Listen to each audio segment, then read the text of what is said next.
తెలంగాణలో కాంగ్రెస్ 100 రోజుల పాలనను ప్రజలు ఆశీర్వదించారని సీఎం రేవంత్ రెడ్డి అన్నారు. 8 లోక్సభ స్థానాలతో పాటు కంటోన్మెంట్ అసెంబ్లీ స్థానంలో కూడా విజయం చేకూర్చిన ప్రజలకు ధన్యవాదాలు తెలిపారు.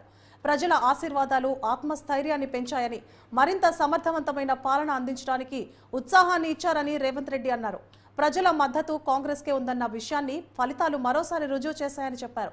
ఎన్నికల కోడ్ ముగియగానే మళ్లీ ప్రజా ప్రభుత్వ పాలన మొదలవుతుందని, రాబోయే రోజుల్లో తెలంగాణ ప్రజల హృదయాల్లో చిరస్థాయిగా నిలిచిపోయే విధంగా ప్రజా పాలన ఉంటుందని రేవంత్ హామీ ఇచ్చారు.